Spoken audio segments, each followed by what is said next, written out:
the ancient stone city of Petra. From Jordan's capital Amman, it's a 120-mile journey south down to Petra. There's no greater way to see the desert landscape than to go by camel, but that could take several days. For this trek, I've got a better idea.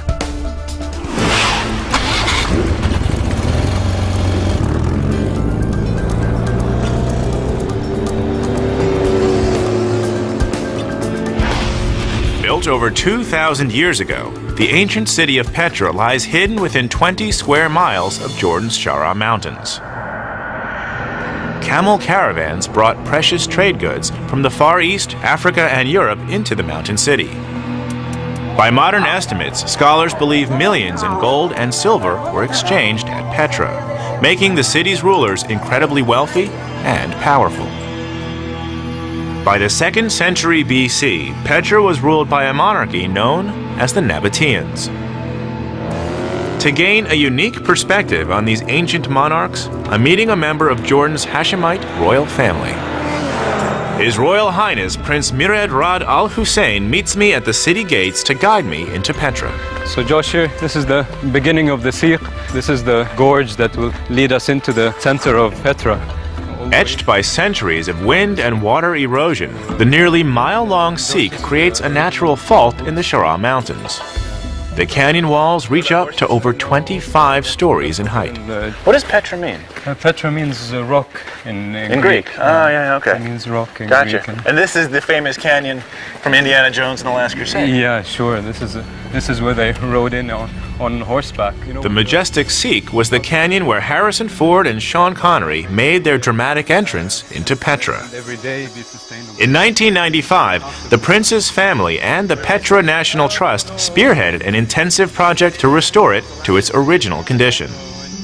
Over 1,000 years of sand and silt debris were removed, exposing the Siq's beautifully detailed stonework. The center. Josh, you got to take a look at this. This is really amazing. Do you notice anything on the rock face here? I see feet. Yeah, and there's a little bit more if you look carefully. Other feet. Okay, so here we have a man. Uh-huh. Well, these look like camel feet. Yeah, the legs unfortunately are missing. Yeah. Prince Murad tells me this eroded carving once fully illustrated a camel caravan. He believes the scene was etched here as a fitting tribute to the traders who made the Nabatean royals very rich. They're way too Petra. Yes, and those, it's just representative of the trade, and the trade was so important to the Nabateans. Trade was their lifeline. So we're actually getting close to the city itself. Yeah, very close. It's just a little way down. We keep going? Yeah, let's go. The best is yet to come. As we near the end of the Siq, the prince explains the Nabateans created a majestic scene in the rock, designed to humble and impress all foreign traders who entered. Check this out, Josh. It's really the most beautiful thing in Petra. It's absolutely spectacular. Carved in the face of the Shara Mountains is Petra's most famous and impressive monument, Al-Khazna, better known as the Treasury. Towering over 13 stories in height, the facade is awe-inspiring. But what was it? And could ancient treasures still be found here today? Prince Murad and I will meet again later, but for now, I'm heading into the Treasury Plaza. Have a wonderful journey in Petra. Thank you. Okay. Take it from here. Take it easy. I'm meeting Dr. Khairia Amar from the Jordan Museum. Hello, I've been waiting for you. Thank you for waiting for me. I appreciate it. Khairia and I start by hiking up a mountain ledge overlooking the Treasury, Great view.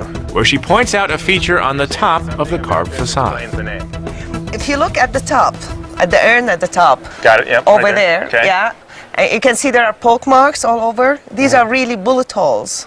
There was a local belief that that urn contained a treasure in gold. And they called the building the Treasury. And they called the building the Treasury. Ah, okay. And given the prominence of this location, this would seem to be like perhaps the best place to keep a treasure. Exactly. Khairia explains that according to one legend, the urn hid the treasure of an Egyptian pharaoh. Maybe some more. Another says that pirates from the Red Sea moved their booty to Petra and hid it in the urn. Okay. So people would fire weapons at the urn, hoping to break it like a piñata. and then the treasure would fall out. Exactly, yes. And has any treasure ever fallen out? No, it's just solid rock. We sure? Yes. Has any treasure ever been found there? Well, this building is a treasure. Okay, archaeologically speaking. Yeah. Shall we? In order to put the theories of hidden treasure to rest, Kharia and I head down to the treasury. We've been granted special access to go past the doorway and enter the main hall. The two chambers. Unlike the ornate facade, the interior of the treasury building is Spartan. One large, perfectly proportioned room flanked by 3 small antechambers. But creating this building was an incredible achievement considering it wasn't built, but carved into a sheer rock face. Khairia explains the entire structure was sculpted from the top down. So when they got to the ceiling level, they would make this opening come in to do the ceiling.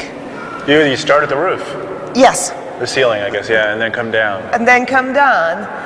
So they pulled everything from the top out that first little door Yes. until they got to the real door. And then when they got to where the doorway is, they would have another exit point. And these Experts believe nearly 60,000 cubic feet of rock was removed to create the interior chambers. Tough work for the artisans who carved this incredible monument using simple hammers and chisels. small. Today, the treasury is empty, with no markings or inscriptions to indicate its function. Kharia tells me that scholars have long puzzled over the true purpose of the treasury. And this mystery goes beyond this ornate structure. Very famous. Most of Petra's famed architecture resembles the treasury building. Beautifully decorated facades with simple, vacant interiors. Just what were these empty chambers used for? Petra is uninhabited today. But at its height, archaeologists believe up to 30,000 Nabateans lived in this protected canyon, with homes built inside a series of interlocking ravines. And up to 500,000 foreign travelers pitched tent outside Petra's mountain walls. Just how did the Nabateans lure the camel caravans to Petra to trade their goods here in the Arabian desert? I've returned to the Middle East to explore Jordan's most spectacular archaeological site, Petra. Having entered Petra's Sikh and seen the famous treasury, I'm astonished by the sheer size, natural beauty, and complexity of this immense Nabatean city. Archaeologists estimate that up to 30,000 Nabatean citizens lived within the protective canyons of the Shara Mountains, while as many as 500,000 desert traders took shelter outside Petra's walls. Just how could a population that large be sustained here in the Arabian desert? The landscape here at Petra is classified as arid desert. Rainfall here averages about 6 inches per year. If this region held as many as 500,000 people, providing enough drinking water would have been a major priority. Local Petra archaeologist Dr. Saad Twaisi takes me along a mountain ridge to show me how the Nabateans were able to collect rainwater by carving a series of connecting channels into Petra's sandstone walls. Water would come down here. These channels would act like stone gutters, draining the water along the face of the mountain through canyons, feeding into ground-level reservoirs called cisterns. So empty and So they would carve, this is where the rock was. yeah, it was solid. They carved it like this in order to allow water to go there. To create these channels. Yep. And they would carve channels like this throughout the canyons here. All over the area. Saad explains the channels were coated with a thin layer of stucco to keep the water clean and the channels protected from erosion. Sadly, most of these carved gutters have since crumbled from neglect. This is one of the Nabatean cisterns. Saad and I decide to get a closer look at one of the few cisterns still fed by rainwater today. Hello! Unfortunately, the eroding sandstone walls have fouled the water, making it undrinkable. You said I could possibly go down in there? Yes, you can. I have already. In order to calculate the amount of water this cistern would have held, I decide to climb inside the chamber and measure its depth. All right, going in. They're all Saad's brought along some climbing gear so I can descend into the cistern. Since I don't have a tree or a pole to tie onto, I need to create an anchor point in the ground. First, we arrange the stakes in a pentagon shape to distribute stress on the anchor equally. After measuring the rope's length to the cistern, we hammer the stakes into the ground. Who needs trees? And I test the strength of my ground support. With harness and anchor in place, I'm now ready to head down into the cistern. Looks like some murky water. Here we go. be careful. Good luck. Thank you. As I descend into the mountain reservoir, I can instantly feel how precious rainwater would have been protected from the heat of the sun. The air is both cooler and more humid. I can feel the humidity already. Yeah, it's because this cistern is designed to prevent evaporation. Saad hands me a measuring stick to check the depth of the cistern. Today, most Nabatean-built cisterns are shallow or empty because the water channels feeding the reservoirs have either fractured or eroded. The precious rainwater simply soaks into the sand. That's pretty deep. After checking the depth, our best guess is that the interior of this cistern may be about 15 feet high and about 12 feet wide. So normally we would expect it would have been up to here, right? So I can see the water line going around there. Yeah. Over 2,000 years ago, this chamber would have been brimming with water after a heavy rainfall. And is this a typical size cistern? Is this big or small? This is medium size. Medium size, yeah? The total capacity of this cistern is about 50,000 liters. 50,000 liters, okay. That's nearly 13,000 gallons. Saad tells me that archaeologists have discovered nearly 200 cisterns in and around Petra. Estimates put their total capacity at around 11 million gallons of water, enough to sustain 100,000 people annually. Do you think that these holes up here were designed for like a bucket system? Yeah, actually they used to pull the water out through using ropes and water skin. Saad explains that in ancient times, Petra's residents and traders would use ropes tied to sheepskin sacks to draw rainwater up from the cisterns. Large cisterns would have a wood pulley system fixed to the interior to more efficiently haul water up from the chamber. This ingenious system could satisfy the water needs of Nabatean citizens, but not the 500,000 traders and their camel caravans that settled outside Petra's gates. To fulfill those needs, the Nabateans relied on more than hydraulic innovation. Nature was on their side. Together, Saad and I travel about 2 miles from Petra to the neighboring village of Wadi Musa. The village's name literally means Valley of Moses. According to the Old Testament, Moses cracked his staff against a rock, and water came out, creating 12 springs. Local legend holds that Moses created one of those springs right here in Wadi Musa. Saad and I descend into a stone shelter along the roadside, an arched chamber built by the Nabateans during the time of Christ. So these are Nabatean arches. Yeah, Nabatean arches. And the columns are also Nabatean? Columns are Nabatean. As we work our way deeper into the subterranean chamber, I start to hear the sound of running water. Can I borrow that light for a sec? Yeah, of course. Yeah. So let's see, we got to figure out where the water's coming from. I guess we can just follow the channel. And it's coming out here. Look at that. For millennia, this natural spring has flowed into the valley, Wadi Musa. So this water is literally coming out of the mountain here. Yeah, from the rock. Yeah, from the rock. And according to the local legend, it was this rock that Moses hit. Yeah, actually the local people believe that this is one of the 12 Moses springs here in the region. Saad tells me the Nabateans actually discovered and protected dozens of these springs and hundreds of cisterns throughout the Shara Mountains and surrounding valleys. These rich sources of water made Petra an oasis in the Arabian desert. It's okay to try it. Huh? Yeah. Good? Cold? Yeah, it's a fresh water. Okay.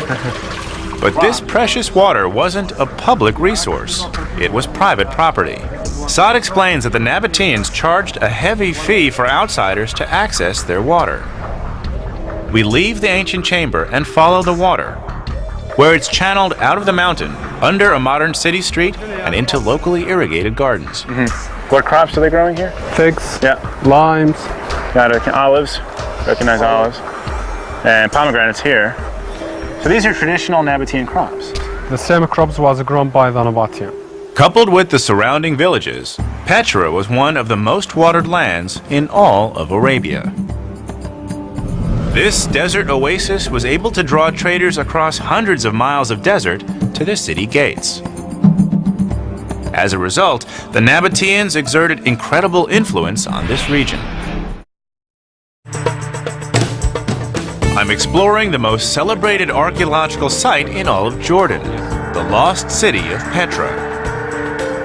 I've seen how its wealthy builders, the Nabateans, were able to draw traders and their camel caravans to this desert city with water. By controlling this precious commodity, they were able to levy heavy fees on foreigners. But water wasn't the only source of wealth for the Nabateans. Over 2,000 years ago, Arabian camel caravans transported some of the finest goods on earth. Traders were making sales that today would be valued in the millions, and the Nabatean kings demanded a piece of the action. I'm leaving Petra and heading 50 miles south to rejoin Prince Mired Rad Al Hussein in Jordan's southern desert, Wadi Rum.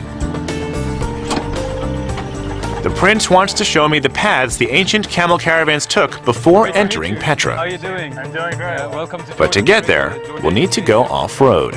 Very cool. You weren't kidding when you said we're going to go someplace where my bike wouldn't go. We'll be riding in a Desert Iris 4x4, a converted Jordanian military vehicle built specifically to negotiate the thick desert sands. We're going to be... It's going to take us to Wadi Rum.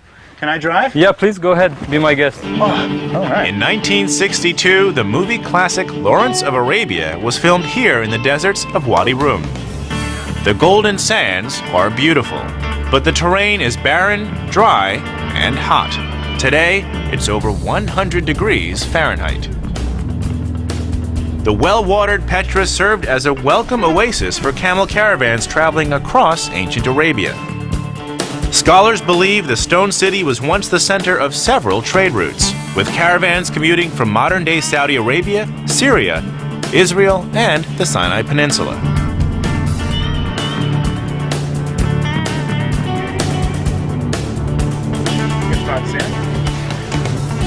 Looks like they're coming right at us. This is how it was in ancient times. This scene, right, hasn't changed much in thousands of years. Yeah, sure. This was the trading route to Petra.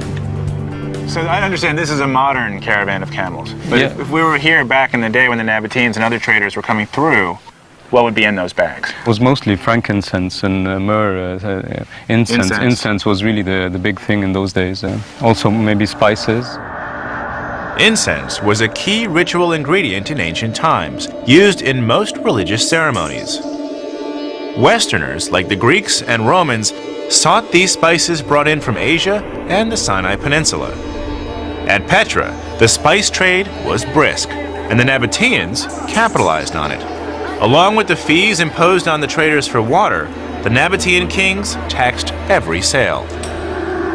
Like this type of caravan is maybe 20 camels long, right? Is there any way to calculate how much money these traders were getting from these kinds of caravans? Yeah, well, the traders would make a profit of about $3,000 to $4,000 at today's prices per camel. Per camel, Yeah, at today's prices, yeah. today's prices, which Yeah. would mean $60,000 for this caravan. Yeah, most likely. Traders made a lot of money, but of course they had to pay taxes and fees to the Nabateans. You know. With the wealth they acquired from taxing the spice trade, the Nabatean kings commissioned the construction of Petra.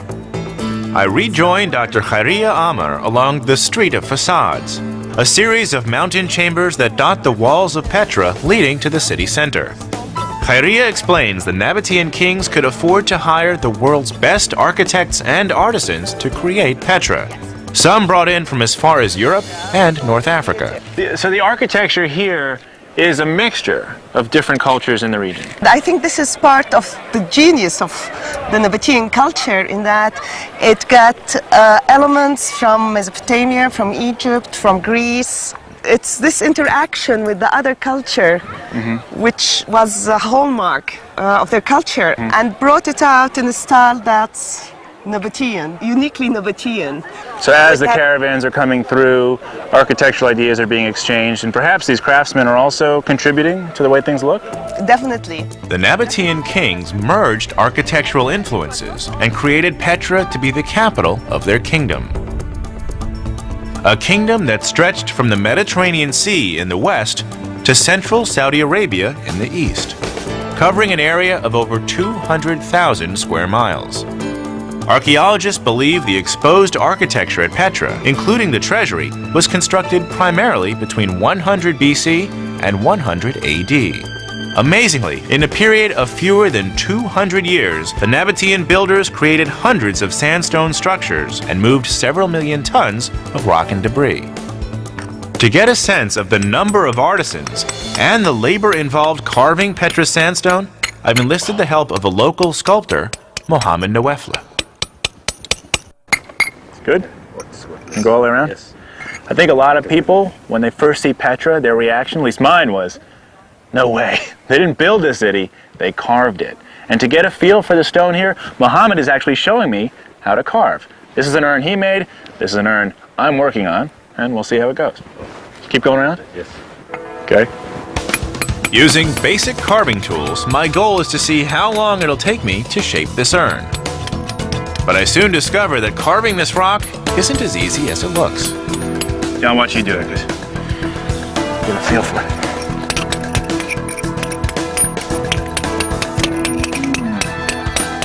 Okay. My turn. Okay.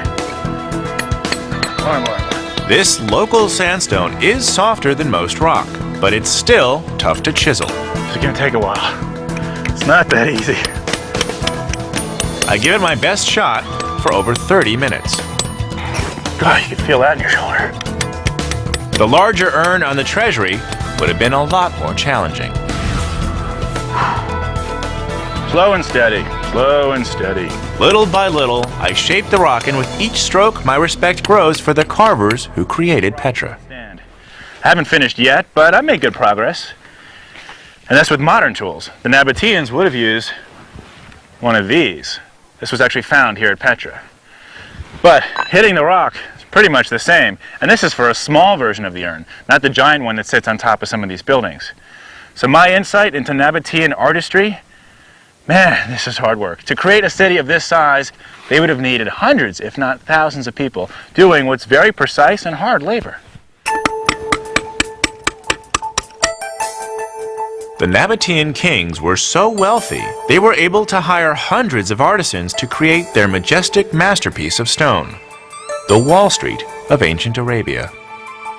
Even today, evidence of Petra's ancient riches can still be found just beneath the desert sands. How do we know that the Nabateans were wealthy? Well, first, there's the spectacular city of Petra itself. And we have these Nabatean coins which turn up in the sand after every rainstorm. Even after 2,000 years, their streets are lined with their money. I'm exploring Petra, the red rose city built by the Nabatean kings over 2,000 years ago. Driving through Jordan's southern deserts, I've seen the ancient spice trade routes that camel caravans took to reach Petra. Trade that made the Nabatean rulers rich and powerful. And I've chiseled the same sandstone ancient sculptors once carved from Petra's rock walls. The stone city sprawls over 20 square miles of the Shara Mountains, posing a huge challenge for local archaeologists. Where do you start your search for Petra's lost treasures? According to most archaeologists, only a small portion of Petra has been excavated, which means the majority of the city still holds hidden treasures. Well, thanks to the assistance of Digging for the Truth and some modern technology, you and I are about to get our first look at some unexcavated terrain. I'm meeting Dr. Bilal Khrisat from the Hashemite University of Jordan. Bilal is operating ground-penetrating radar, a survey device created to peer beneath the surface. It maps subterranean anomalies electronically. At our request, Bilal has conferred with local archaeologists to determine a potential dig site, thought to be an ancient Petra marketplace. But before any excavation can begin, he must first survey the ground using GPR. Right. How does it work? We have antenna which send pulses of electromagnetic waves in the ground. Some of these pulses are reflected and some are penetrated. They get lost actually. This is the radar unit right here. Yeah, this is the antenna of the radar. So it's sending a pulse into the ground. Yes, and And receiving this it. creates the image. Yeah, this machine which is in top, it collects from the antenna whatever is reflected and it shows it in a different waves. Whenever we have change in the material below the ground, then we can mark that change as an evidence below the ground. And you just push it.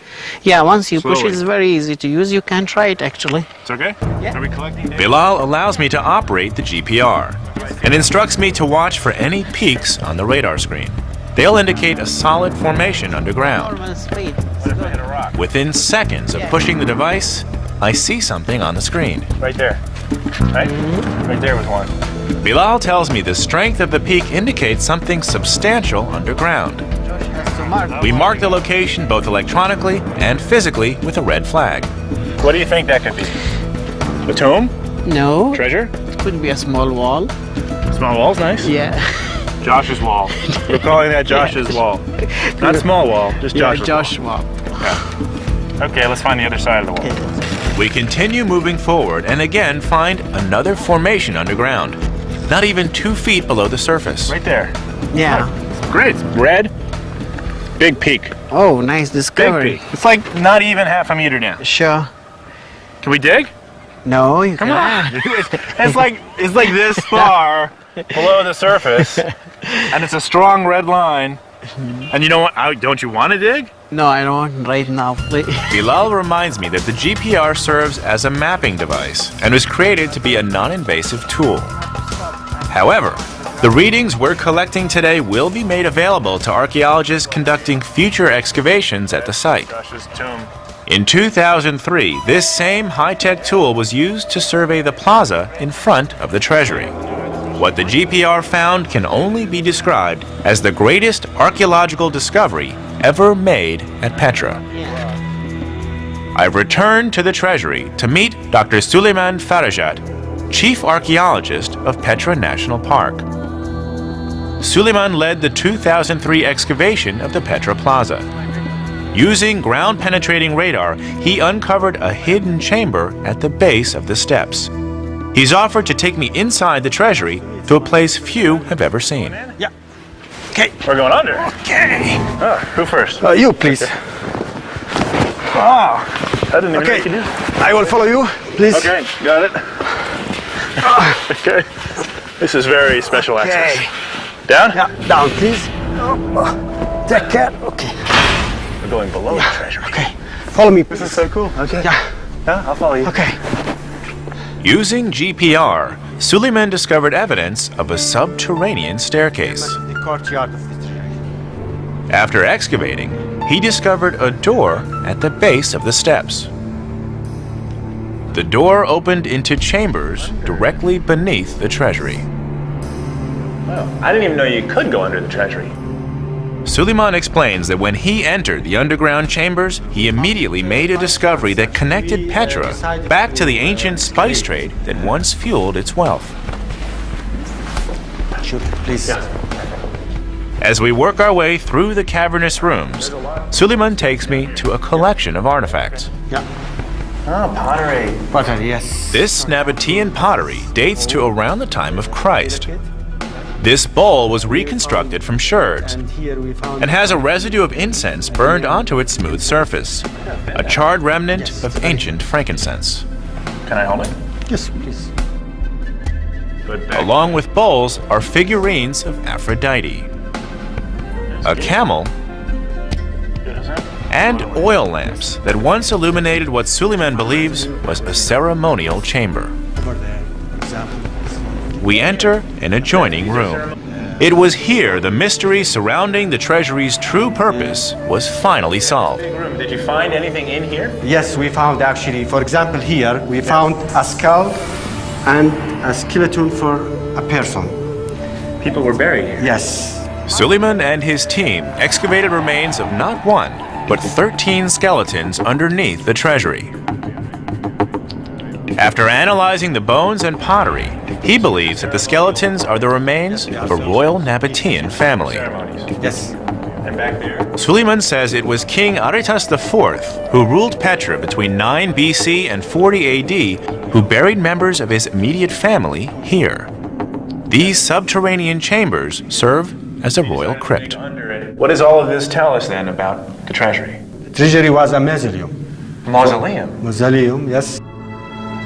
Suleiman explains the treasury was created to serve as a ceremonial chamber for the Nabateans, a ritual center to honor a king and his family.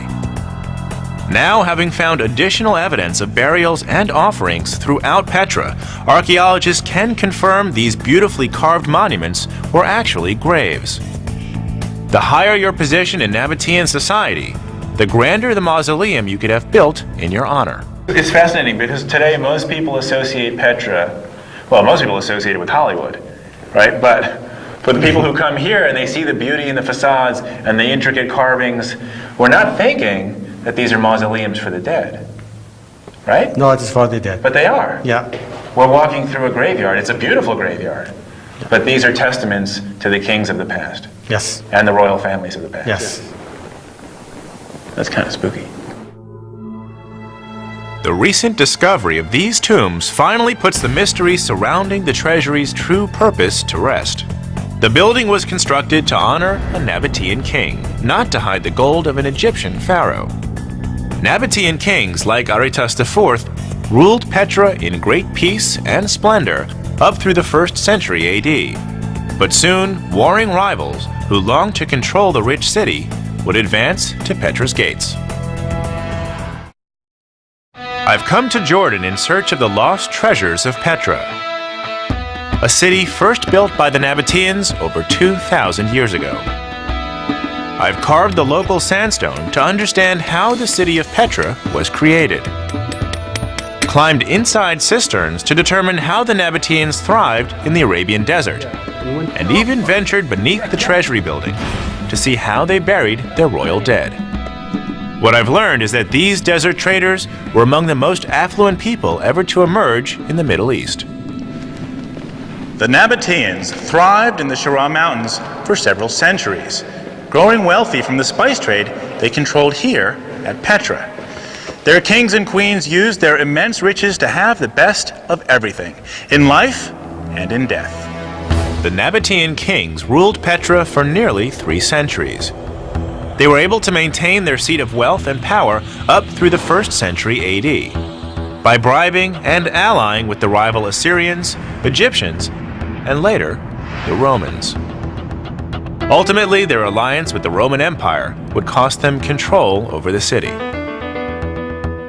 To find out why, I'm meeting Chris Tuttle, Assistant Director for the American Center of Oriental Research.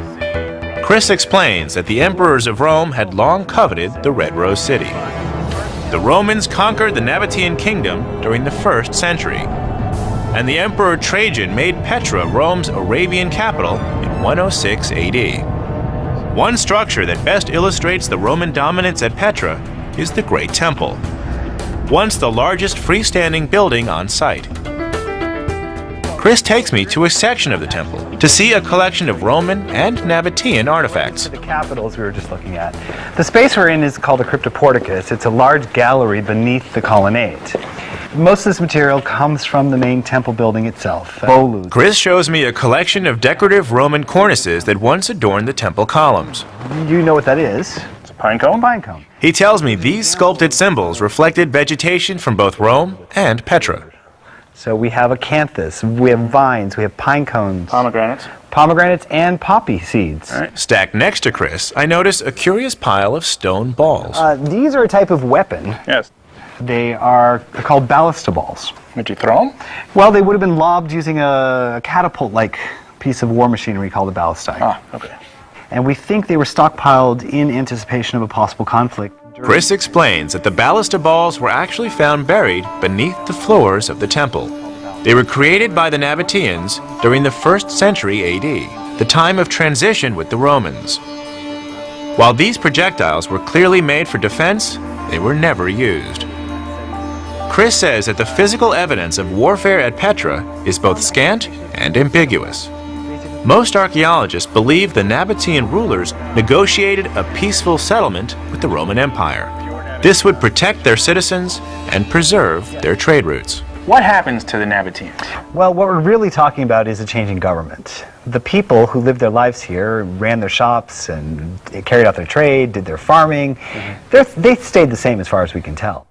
Chris believes the Nabateans were allowed to continue their trade, but under Roman control. Archaeologists like Chris must rely on the physical record to mark the transition of power. So most of the changes that we can track is architectural. Architecturally. Can we see more? Yes, why don't we go take a look at some of it? Okay. Chris directs me to the rear section of the Great Temple to see another part of the Roman complex. This was an amphitheater that once sat up to 600 people. Do we know what this space was used for? Well, not specifically. There's a number of theories. This could have been ritual theater. It could have been special performances for just the elite. Or this could have been where the Council of Elders met. All through this period, Petra remained a seat of power. And the fact that it continued to be a seat of power is evident in the continued expenditure of monies to make these massive modifications to these giant buildings. But even as the Romans are modifying this space, we still believe it was an important space. Absolutely. And perhaps the seat of power for both the Nabateans and the Romans. Quite possibly. This is the largest freestanding building in Petra. And so it served a major purpose. In 330 AD, the Emperor Constantine moved the Roman capital to the eastern city of Byzantium, also known as Constantinople. The Christian Byzantines would go on to rule Petra for the next 3 centuries.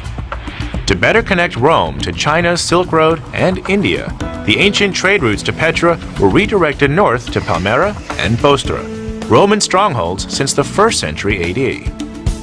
Chris believes this move marginalized Petra and marked the beginning of the end for the Nabateans. Petra's occupation had been pieced together largely through a sampling of Roman texts and limited archaeology. But in 1993, a major discovery was uncovered at this beautifully restored Byzantine church. We have very few written records from the Nabatean period and the Roman period. But from the Byzantine period, we're much more fortunate. We have a single cache of papyri that was found in this church. Chris explains archaeologists recovered 150 papyrus scrolls preserved under a pile of rubble. Scholars speculate an earthquake destroyed the church in the early 7th century AD. Can I see them? Yes, it'll take a trip to Amman, though. I'll go to Amman. All right.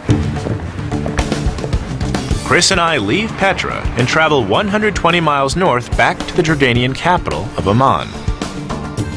He's brought me to the headquarters of the American Center of Oriental Research, ACOR. The papyri are kept here in deep storage. Chris explains that these artifacts from the Byzantine period provide a unique glimpse into the lives of the ancient Nabateans. What you're looking at is exactly the way the papyri were found. Looks like charcoal. Does look like charcoal. The charcoal is the only reason we in fact have the papyrus. These were preserved because they caught fire during the earthquake that destroyed the church.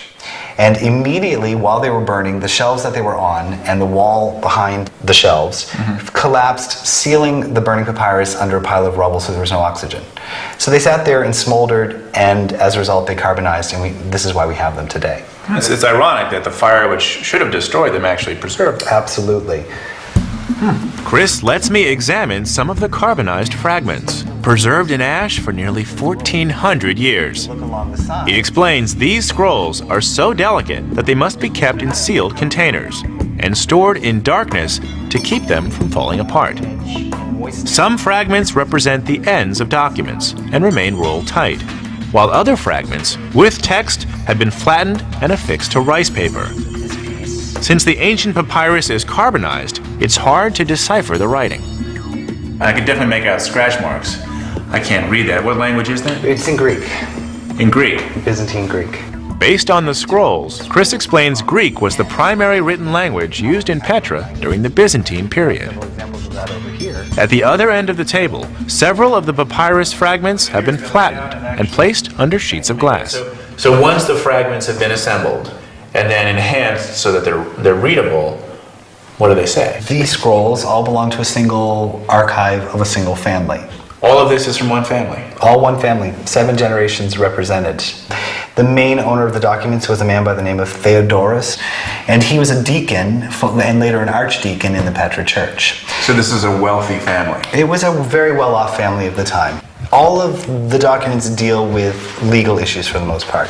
Issues of property division, taxation, deeds, wills, that sort of thing.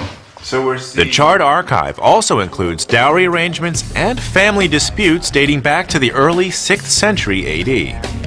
What's clear from the text is that some of Petra's citizens living during the Byzantine period were still very established and